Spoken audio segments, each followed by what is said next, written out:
When I was a little kid, I had a dream. I wanted to become a doctor. I wanted to help people. I wanted to make a difference in people's lives. So I thought that was really important. And so I went to uni.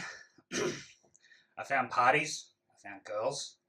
And I did a maths degree, finished it with an MBA, started working for banks and finance companies. It wasn't the inspiring thing you expected, was it? But the good news is, because I'm a bit of a nerd, I do love a good quiz. So we're going to start tonight with a little interactive quiz. I have a prize. Pretty easy question. I want you to yell out the answer as soon as you know the answer. What are these? Cheers. I can't tell. Look, can you take one? Pass it around. Everyone's a winner. It's like the Oprah Winfrey show. So these are chairs, right? You knew that instantly. How did you know? What happened? Well, what happened was light from the chairs travelled into your eyes. Here's the science nerd, right? Travelled into your eyes. Your eyes turned that into electrical signals that your brain picked up. Your brain then turned those electrical signals into shapes, colours, textures. It then went searching. It searched for a mental model, a shortcut to say, what are these? It found it really quickly. You might not have seen these particular chairs, but you sort of knew something that shape, in this context, definitely a chair, right? That all takes 300 milliseconds. Instantaneous. These mental models we use are incredibly important. If you don't have them, you don't know they're chairs. Takes you time to work out, you don't yell out, you don't win the Maltesers. Worse, if you're walking through the woods and you don't have a mental model that tells you what the big, scary, hairy, grizzling animal is standing next to you, you don't know that's a grizzly bear instantly, you stand there and take some time to work it out, you're quickly swept out of the gene pool. You don't go on.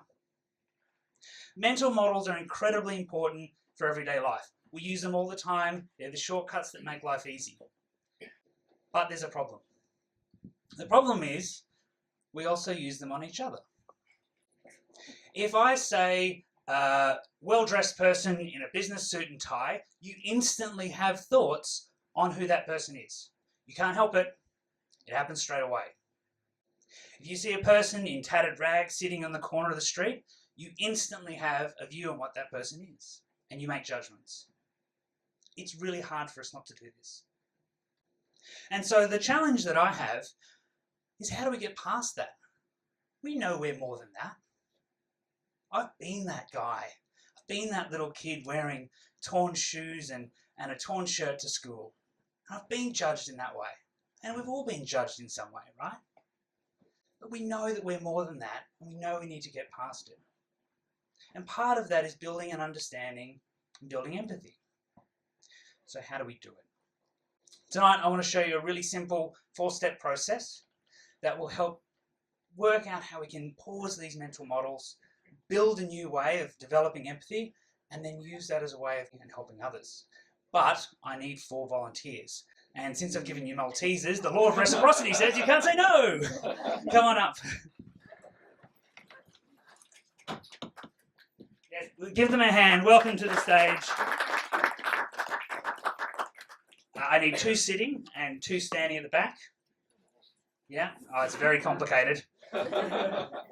See, I was a management consultant for a lot of my career, and we always use PowerPoint. So when they said I'm not allowed to use PowerPoint, I had to improvise. So I'm going to ask you to hold up the signs one at a time. Don't go ahead of time. It'll ruin the surprise. Can we start here? Start here, Jack. The first step, you need to flip it around. That works better. The first step to building empathy is to be consciously curious. This is something little kids do really well, right? The reason they're so curious is they don't have a mental model. What's that? What's that? They don't know what it is yet. And we need to tap into this. The easiest way I would suggest to do this is when you're thinking about connecting with someone or some group of people or some part of society, be really honest. Take a piece of paper and write down the brutal, honest truth of what you think your mental model is. Let's take the homeless person. Maybe you think, okay, when I see that picture, what do I think? Drunk, lazy, unemployed, smelly. Write it all down. Put it on a piece of paper. No one else will ever have to read it. Put it in your pocket and put it on hold. Once you've done that, the second step is to explore. Exploring is a 3-step process. First of all, ask questions. Ask open questions, curious questions, questions that actually seek to understand. Once you've done that, shut up and listen. Actually listen. Too often those mental models are working so hard that we don't even hear what's coming in. Third, and ideally, spend some time walking in their shoes. See what it feels like. Experience it. Once you've done these steps, we go on to the third step. You can keep it up if you like. It's great for dramatic effect. The next step is to challenge that model. Pull out that piece of paper. Look at it. Examine it. Now, based on what you experienced, is it still true? Or do you need to change it? Do you need to scribble out some of those things and write a new one? And then work on it. Spend the time to change that instant reaction you have. It's hard. It doesn't happen instantly. The fourth step, and the most important, no pressure, spin it around, there we go, is about leading with empathy. And this is the bit that I think we do the worst. When I was at high school, I remember going to lunch one day and I had a roll with roast chicken and chips and gravy in the roll. Right, this was like Christmas. I was so happy.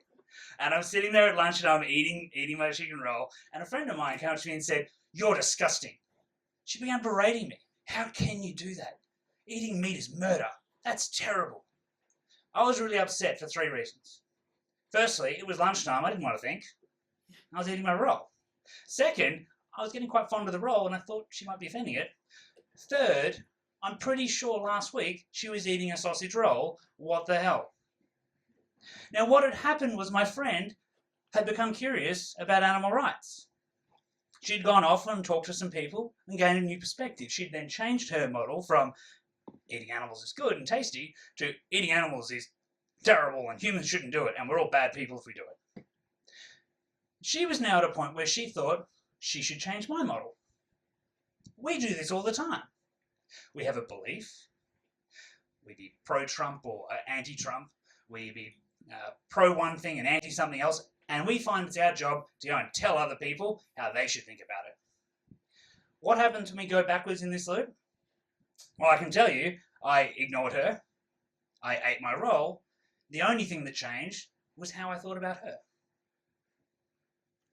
You can't change other people's mental models. It is very, very hard. Leading with empathy is not about changing other people. Leading with empathy is about helping them become curious.